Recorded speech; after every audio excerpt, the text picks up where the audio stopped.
Over the past several years, I've combined my degrees in acting and somatic psychology to share my sustaining creativity techniques with performers. And now I've decided to share it with a bigger audience that includes you. I believe we are all creative, and this podcast is all about that. I'll be interviewing people from all backgrounds, ages, and creativity experiences to share just how creative we all are.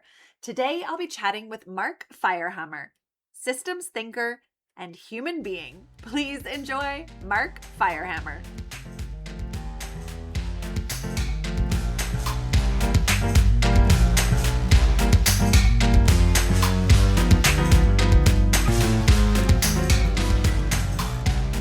Welcome to the Sustaining Creativity Podcast. Today I'm chatting with Mark Firehammer, human being, systems thinker. Welcome to the podcast. Thanks, Mari. I appreciate the opportunity to have a chat with you. I am looking forward to this conversation. I know it's going to be so fun. But before we dive into creativity, why don't you take a couple of moments and let our listeners know a little bit more about who you are and what you do? Sure. Well, I've worn a lot of hats over the years, but I think of myself as a 63-year-old 5-year-old. Yes, because I had the opportunity to choose a family that I was going to be born into this time around. This way I look at it. Mm-hmm. And I'm the last of 3 kids to parents that didn't really want to be parents. And yeah, so I chose that family because I needed to be left alone. And what's really cool about being a 63-year-old 5-year-old is that meant that I didn't have before school much conditioning. My relationships were with birds and flowers and grass and worms and fish and clouds and trees. And I never let go of that because no one tried to convince me that that was wrong until I got into first grade. But by then I had already been, You were set in your die-cast. ways. I was I love it. I love it. And where did it go from there? Well, yeah, from there I spent 20 years in the music business. The end of my career was 1999, 2000. I just almost turned 40 at the time, and I realized that that's a young man's game, and I was alone, all the time. Yeah. And when I say that, it's important to know that I wasn't lonely. It's just that I was on this journey where I was figuring out who I was, what I was as a human, as an artist, as a man. And I realized, okay, I've learned a lot, but now I need to share that with people. When I'm on the road, I have all these people that know me. I did Maine to Miami nonstop for 5 years. I never went home. Yeah, really cool. But the relationships are not really deep. They're, oh, I just saw you 6 months ago. Now here you are again. Cool. Let's have a meal, whatever. And I knew it was time for me to have some close relationships. So I got off the road and proceeded down that journey, did a bunch of business things. But I continued to write and release music. I have 7 albums out and I've now written 2 books. So I'm endlessly creative because of that 5-year-old me that still commands control. I love it. I love the endlessly creative brand. I think that's great. Sustaining creativity. Yes. We're in the right conversation. We absolutely are. Well, when you think of creativity, what does it mean to you to be creative? Yeah, this answer, Mari, I get a lot of rolled eyes, and I know I won't get it from you because we're kind of 2 birds of a feather here. Yes. But I get a lot of it because they don't get how I could be creative in the way that I'm about to describe. One of the things that I've learned is human beings biologically, 2 million years of evolution, creativity is a natural gift. It's the thing that we do, but it's been turned into something in civilization. It's a skill set. It's a marketability. It's a get me attention, get me fame, get me fortune, approve, disapprove, judge, whatever. That was never that way. Real creativity for me, natural creativity, it's an adaptive tool that as long as my nervous system is safe, in other words, no predators, no predators, and I'm not being judged by those close to me, say a collaborator, and we're not trying to work toward some pie in the sky outcome. It's driven by curiosity. Because for me, curiosity is the thread that asks a question. And then as long as you never let go of that, you eventually get to an answer with no concern for the creative artifact that's left over. Be it a song or a painting or a hieroglyph or a poem. It doesn't matter. It doesn't matter. The only thing that matters is, did you get what you were looking for? I love it. And we absolutely are feathered friends in our definitions or what it means to Caw-caw! be creative. Yes, exactly. Yes. And I love hearing just other people talking about the safety Mhm. and the natural creativity and how safety really allows for that to bubble up and be Right. expressed. You have psychology degree, don't you? I do. That's why that's so meaningful to you. Yes. Is that a Yes. big part of your practice? It is. Yeah. Yes. I mean, when we feel safe enough, I mean, perfect safety is not achievable, but Right. feeling safe enough to take a risk, whatever that risk is, whether it feels Yeah. creative or relational Yeah. or emotional, whatever it is, we do need to feel that. And it is a feeling, it's not a cognitive thing, it's a body thing. Yeah. So, Yeah. I equate curiosity hmm, to that natural creativity, yeah. in that curiosity to in my experience is like the little woodland creature, like a mouse or a Hmm. squirrel or something like that, and Yeah. he only comes out when the coast is clear. Right. Right, that doesn't mean I can't be creative without my little woodland creature, Yeah. because I've done a lot of work at the corporate level and marketing and whatnot, and Yeah. I'm beholden to the client's need or the employer's Right. need. I can be creative, but curiosity is not part of that, because Mm. they're telling me what the end result needs to be, and I can apply my skill set, the tools of my tool belt to the end Right. game. Yeah, Right. That the boundaries that we get to play within are yeah, given to us, right. unlike the curiosity we get to discover a boundary Yeah, or yeah, invite one in for ourselves. Yeah. yeah. Too many times when I have this conversation, Mari, Hmm. people think I'm creating a binary, that you're Hmm. either naturally creative or I call it governed creativity, governed by an Interesting. outcome. Yeah. And I'm going, no, no, no, you're creating a binary where one doesn't need to be. Yeah. You can choose to follow curiosity today because I'm asking a question and I'm seeking a surprise. Sure. But there's no rules in that regard. And I just do everything that I can to encourage people to not lose track of their Mm. curiosity. Because some people feel so unsafe that they've Hmm. forgotten what it feels like to be curious about something, because Yeah. their nervous systems are in vigilance mode. Right. They're like the prairie dog that just looks up and then squeaks and then down he's gone again. Right, exactly. Well, for people who are struggling to tap into curiosity, what are some ways that might be a gentle intro to rediscovering curiosity? I'll tell a story. Okay. Yes. When I was on the road that 5 years at the end of the career, Yeah. I lived outdoors. I lived in a van. And Hmm. so I worked 2 hours a day. You drive another, maybe 60 minutes to an hour or 30 minutes to an hour. But the rest of the time was exploring outdoors in the world. And sometimes I was in cities. On Mm. this particular day, I'm in Charlotte, and there's this huge park. It's this gigantic park, so big that you're not sure what's on the other end of it. Mm. But as I was there exploring it, there's a jungle gym on one end, and there's a water feature on the other end, and then this part is more like a beach. Mm. But it does have the edge around it like a real sandbox. Hmm. So here I am. I'm in my mid 30s, and Uh-huh. so I'm very conscious even then of being an older man near a playground. Yeah, Yeah, fair. Totally you gotta, fair. yeah, Yeah. you gotta be cool about the energy that you bring to the moment. Yeah. And I was very good at that because I was out in public all the time. And so here I am. I got my pants rolled up to my knees, and I got my feet in the sand. I'm just wiggling my toes, and I'm having a wonderful time. And out of the corner of my eye, this businessman approaches from my left and slightly behind me. But when you live on the road, you have spidey sense. Yes. You know when there's someone near. And so I clocked him and, threw him the chin. You know how people do, you just throw the chin. Mhm. And so I waited for a couple of minutes, and I turned to him and I said, hey, you really should put your feet in here. It's hot on the top, but it's cool on the bottom. And I said, I sat down and it was just like I was 4 years old again. And he Yeah. laughed, and he loosened his tie a little bit. I don't know, 3 or 4 minutes later, he slips in beside me, right? I He love slips in it. beside me. He's on his lunch hour. And so his shoes are off, his socks are off, his tie is off. he's exploring the sand and we're laughing about our childhood.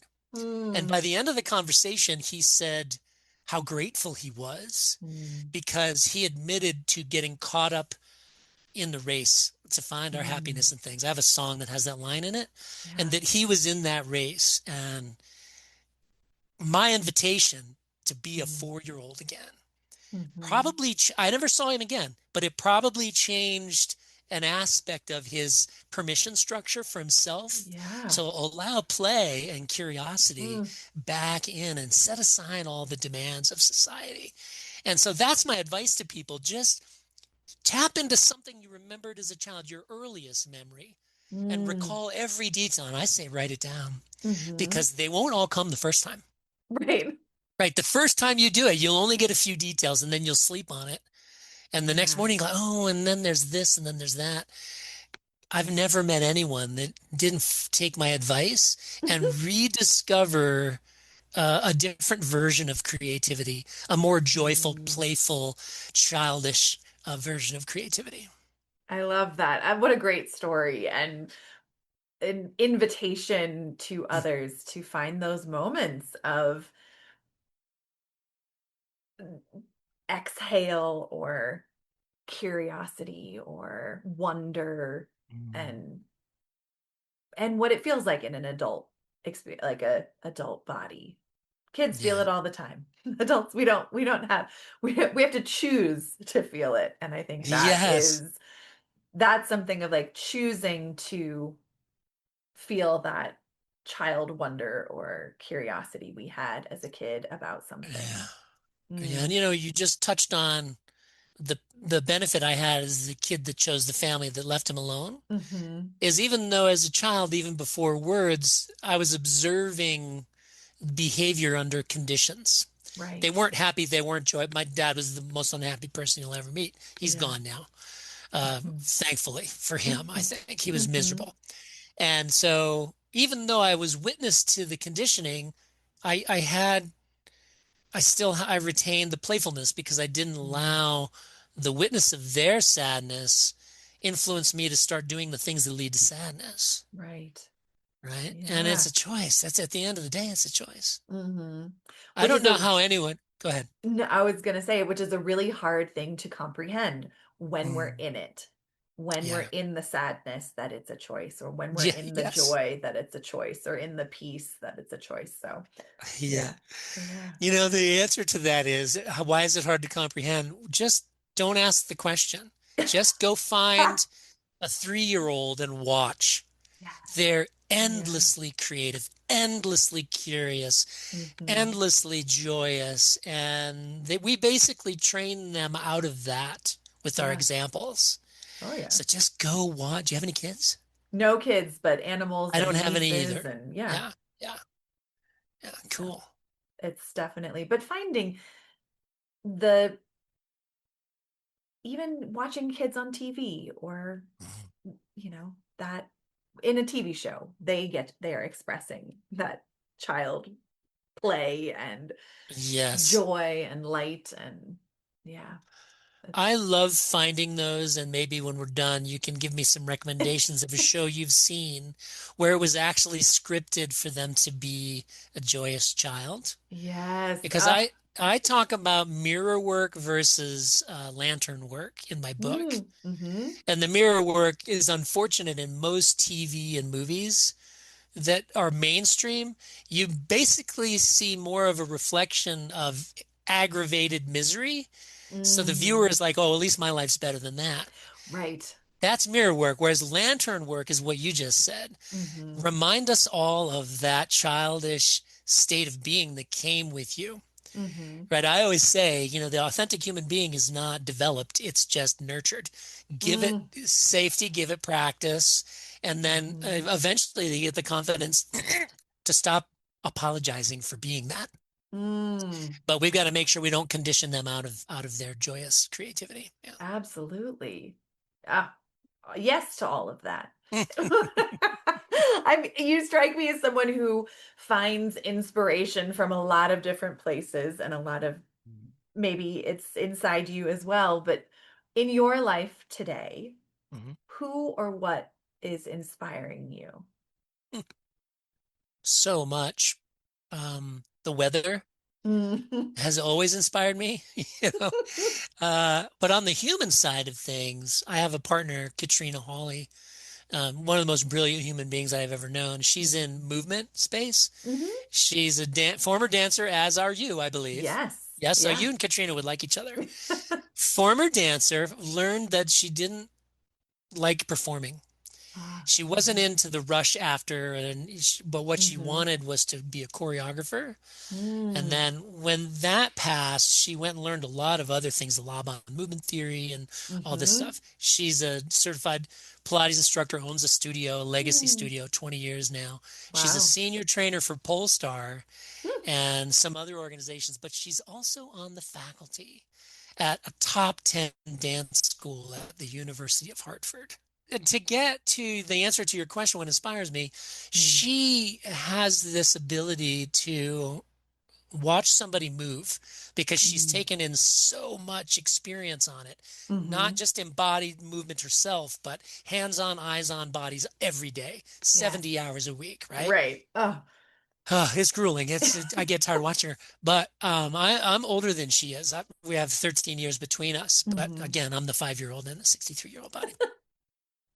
And so I follow her around and I learned how to take care of myself as I get older, as Mm. a guy who will not go to the gym. I hate the idea of, you know, I'm all about let's change the environment that is letting my body down so that my body is in Mm. the right environment. And that doesn't mean going to an artificial environment and pumping Mhm. iron and running and Mhm. nonstop in front of a window while the traffic drives by. It's just weird to me. Mhm. No judgment for anybody who's into it. Yeah. If you love it, you love it. She inspires me Mm. because every time I watch her solve a problem, I'm a systems thinker too. Mm. I then go, okay, what if there's the curiosity again? Mm. What Mhm. if I did that for me? And then I'm her little guinea pig. She will say, well, let me know how that goes. And I give her a report. This is what I did. This is what happened. It wasn't perfect, but what should I do next time? And so Yeah. this is constant back and forth. Mm. And it just inspires me when someone stays with something so long that there almost isn't anything they can't answer, even though they Mm. will admit, I don't know the answer. Mhm. But she says, I'll find that answer. And that Mm. inspires me. Yeah. I love that. I what a great just expression and experience of relating not only to yourself but other people and having that invitation to try and try again and learn and grow Mm, and I love hearing what it is to make your environment match you versus the other way around. yeah. That's a big key, I think. And I Mm. don't hear that being taught. I don't Mhm. hear it. I don't see it. I don't read it. It comes up sometimes in a one-dimensional way, like Mm. just a throwaway phrase. Oh, it's your environment. You need just to optimize your environment.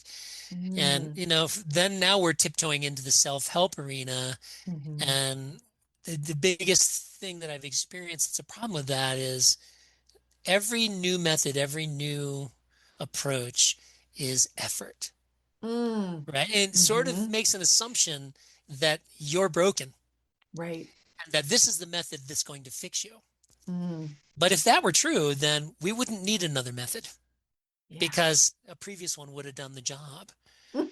And for me, what they're the missing piece is because they mean well, and I've Mhm. benefited from many of them. They mean Sure. well, but what they leave out is the environment piece. Mm. The human beings, and in psychology, that the body doesn't really respond very good to commands, do this, do that, right? Mhm. What it does is responds to its environment and it adapts to its environment, that natural creativity we were talking Yeah. about earlier, Yes. right? If this, then that. And, when I find a problem and my body communicates to me, there's some Mm. dis-ease. Mhm. I listen to that first. I don't Google it. I don't look for, something Mhm. broken or torn. I listen to the body because that's really the first place the truth tries to reach us because Mm. we're in this body from birth. And Yeah. so I've just really learned to listen to it. And as an example, we now are ground living. Mm. Mm-hmm. like Okinawans. Even though the Mm. house doesn't look like it's Japanese, Mm-hmm. there is no furniture with legs. Everything is down on the ground. Mm-hmm. And what's really cool about that is I have friends that go do, 40 squats a day, 10 sets of 10, Yeah. and they do curls and tricep dips and all this stuff. All that is built in to the ground living lifestyle. Mm-hmm. And I tracked it over, I don't know, 120 days maybe, where I Mm. had 4 out of 9 daily things that every one of us do. Get out of Mm-hmm. bed, Mm-hmm. the first walk, whether it's to the bathroom or the kitchen, the coffee maker, whatever. Reach to a high shelf, get the beans. Mm-hmm. Bend over, pet the cat. Get down to the floor, maybe tie your shoes or play with the grandkids, whatever. Get up Mm-hmm. from the floor again. Okay, we're on 6 now. Mm-hmm. 7 is sitting down at the breakfast table, getting up from the breakfast table or your desk. It's a chair. Mm-hmm. And then the last one is looking over your shoulder, like back in the day when we didn't have backup cameras. Get it back Right. out of the driveway, right? Yeah.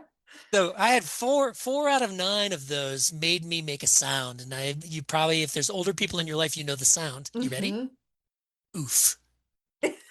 Right. Then you say to the person, because you love them, are you okay? And Mm. this is the saddest part. They too often they say, yeah, I'm just getting old. Oh, right. The And it's not narrative that at all. begins. There it is. It's the environment that's wrong. It's not your age. Because Mm. I hear I'm watching this documentary on the blue zones. These Mm-hmm. Okinawan, 100-year-old guy spinning around on the floor like a top Yeah. at 100 years old and smiling and laughing, and all his teeth fell out. And I'm like, okay, it's an environmental thing. You can't blame Mm. age if there's another human being within your awareness Right. that is thriving at that age. Mm. Yes. I have a question for you Please. because I know I'm going to love the answer. I'm going to learn something. I like every day I wake up and I say, I'm going to learn something today. So let me see if I can articulate this right.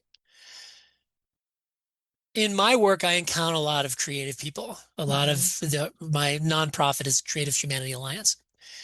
And I oftentimes encounter young people who their art is defined by trauma, Mm-hmm. that they're trying to get the trauma managed and they're trying to express their way beyond the trauma. But sometimes they get so defined by the darkness of their art, people love it, that they Yeah. just keep doing it. As a psychologist, if you encountered that person, how would you articulate or say, that's beautiful work? How do you get them to try to get to the other side of that darkness Yeah. I mean, and what maybe a try to get paid on the other side of the equation too? yeah. I think, some of it is the experience of sharing it. How Right. does it transform and how are you transformed? And what is it to share for an audience and what is it Mhm. to share for a witness? Two very Mhm. different things. To be Right. witnessed and seen in the dark creativity provides a a platform or a stage or a opportunity for release Right. because it's just about you. It's not about the person witnessing you, it's just about you doing it. When you are doing it for an audience, it is more about the audience than it is for you. Right. So this is the acting model here.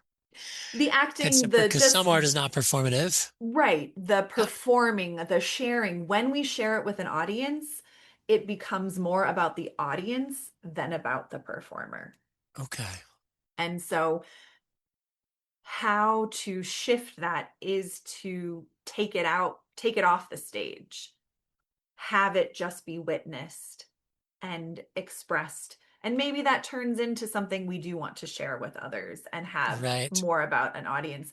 But maybe it's just for us to process and deepen our understanding of it to the Hmm. point where we can allow it to be transformed Hmm. so that there's space for something new to Okay. arise that isn't being projected on us from an audience, if that Right. makes sense. It does. It does. And I don't know many actors that fell into that in my experience because I Mhm. don't know many actors. But a lot of painters, Yes. it's just it's dark as the darkest stars. Beautiful. Some of them I want. Yeah. And it's like, oh, I don't know them well enough to know they're not actually stuck in that darkness because they're Right. getting paid really well for it. Right, right, exactly. But it's also, I think, over the past millennia of artists and Yeah. creatives, there's this trope, the starving artist. You have to suffer Yes. to be quote unquote good or, financially solvent in your creative experience. And that stereotype exists for a reason, and we also don't have to carry it. We Right. can choose to set that stereotype down and say, no, I Right. actually don't need to be starving to Right. make art or share art or express art. Yeah. The two are not synonymous. Yeah. I'm glad you brought the exemplar of the starving artist because it's very much a cultural thing. Yes, It only happened because art is now something that you can do for a living, but right. so very few people actually achieve financial stability. They've all Mhm. got a side gig or whatever. That's actually one of the three exemplars that's in my second book, The Lens That Hmm. Changes Everything.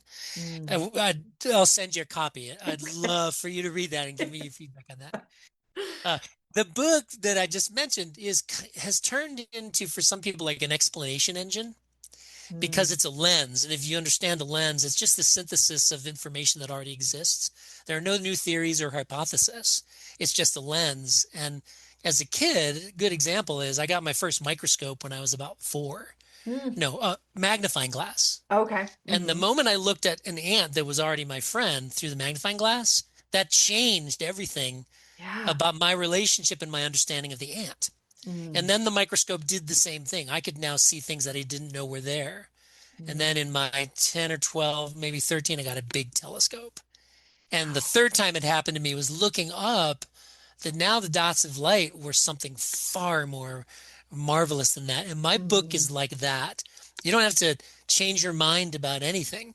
It's just a Mm. lens that helps you understand. And The Starving Artist is one of the exemplars Yeah. of 3 in the middle of the book. It's really cool. I'm proud of Wonderful. Well, I can't wait to read it. it. And I love when these worlds collide and we get to experience things in new ways. And Yeah. yeah, my What goodness. kind of acting are you doing these days? Are you practicing more in the psychology side? I practice more in the psychology side, but I work with a lot of performers Yeah. and people. That really became my calling, having degrees in both acting and psychology and combining them to really support individuals who feel their calling is to be in that performance space. Don't get me wrong, love performing.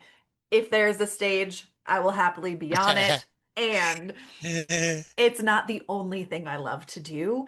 And so Right. for people who that is the only thing, it's like breathing. They have to be I on have to do that it. stage Yeah. and have to do it. I want to give them all the skills and tools to be able to do it through a fully embodied being that holds a creative life perspective. So Oh, that's awesome. So you're focusing on a client that is in the creative field so you can bring that, I do that. over and over again. Yes. Yeah, I do that. And then have other psychology clients that are Yeah, that's cool. former creatives tapping back into creative voice and creative spark. But I work with people who are navigating transitions, whatever those transitions may be in life. Right, right, So, right. yeah. It's a little bit like my partner Katrina's model. Yes. She's not dancing, but she is helping dancers achieve, Yes. their complete, expression of self Yeah. through understanding their bodies, which is really great work. It is Yeah, hard work and yeah, yeah, necessary and needed in, I believe, today's world and society. I'm indeed. curious Yep. if you would like to share any more about the books that you have out there and where people can find them and Sure. Um, The first book was a novel, Mm, The Echo and the Voice, and okay. the main character's name is Jonas Wilder. Hmm. And the 40 years that the book spans is pretty much my lived experience of staying connected to the worldview that I am not separate from anything. I'm actually a part of Mm, it all. hmm. And so it's the struggle of this young man staying connected to that thread when the world tried to crush it out of him. And Yeah. he just kept. And by the end of the book, he releases an album. And as a Mm, songwriter, all the years I spent in the business, it was this opportunity to give my songs a different life because I wrote all the songs. He's mm, a fictitious character, and I wrote these songs. hmm. But the real songs that are sung in his voice, the album is called Songs in the Key of Return by Jonas Wilder. Mm. You can stream it as if he were Prince or the Beatles. I love Is it. it really exists. So it's a novel with a real album Mm, that comes to life in the novel. But then hmm. at the end of the novel, five main characters, including Jonas, imagine the nonprofit that I run. Mm. So it's born in fiction. And Creativity and human connection is the theme, and now that exists as well. I love it. And all of that, I could not have written The Lens until I had completed that. Mm, yeah. Because a 5-year-old in a 63-year-old body, I was a 5-year-old in a 10 and 15 and 20, 25. So I've been a 5-year-old the whole time. Yes. I never had the need to articulate it to anyone because I was busy living that life. Right. But now that I'm of an age where people can now say, oh, I see the difference between the end result of your worldview and the end Mm, result of my father's opposite worldview. yes. Now, as an older guy, I got some credibility. So I said, okay, I need to figure out how to say this. Yes, I Like, oh love my it. God. And there's nothing feels better than to learn to say something that you've been living. It's not a theory that someone Mm, else will read it and they'll go, oh my God. I wish I'd yes. learned this a long time ago, but Mm, no regrets. Just look forward. mm, Tomorrow is another choice to be made. I love it. Yeah. Tell us about your nonprofit. Tell us how we can engage and find it. CreativeHumanityAlliance.org. And like the name says, it's an alliance. It's meant to be lots of creatives, used to be creative, but now I'm not and want to be again, whatever, educators, facilitators. We've Hmm. got a pantry. We call it the pantry. It's a very intentional choice Hmm. because the ingredients of a pantry is what you use to make something good for you Mm, and typically to be shared with others. yeah. So there's 15 items in there now, including a big theater piece that has not been staged yet called The Hmm. Choreography of Connection.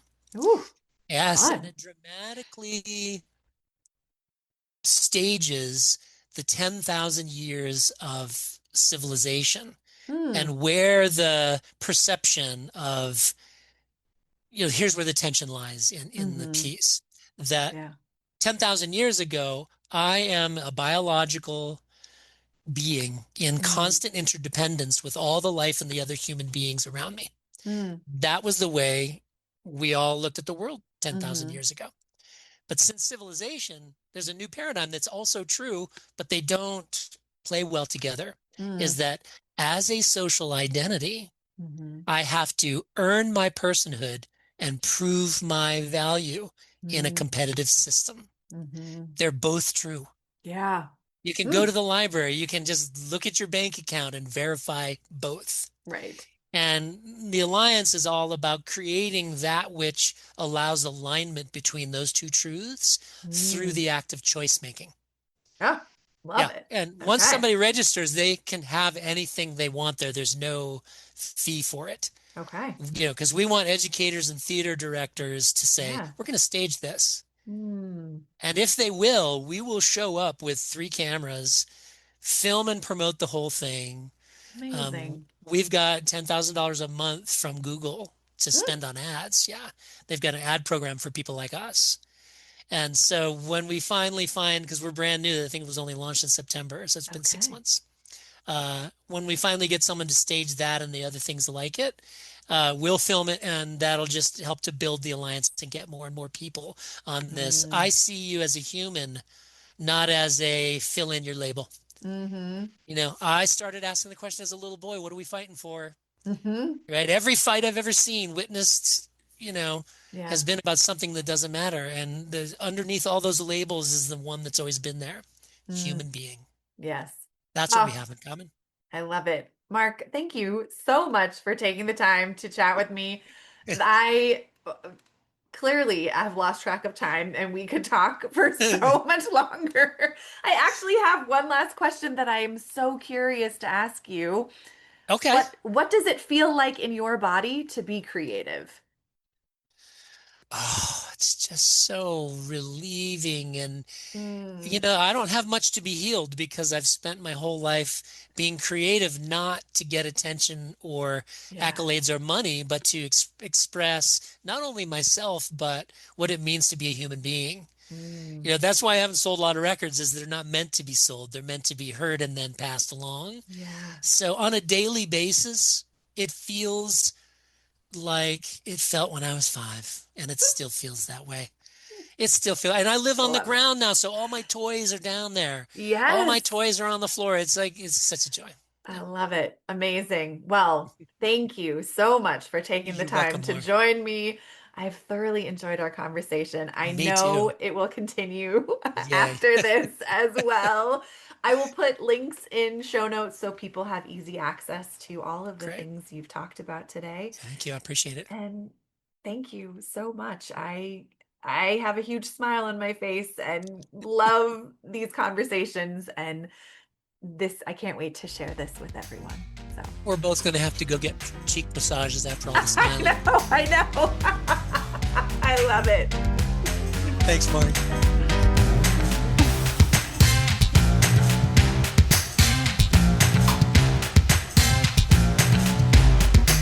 Thanks for listening to the Sustaining Creativity Podcast. We'd love to keep in touch, so follow us on Facebook and Instagram. We are at Sustaining Creativity.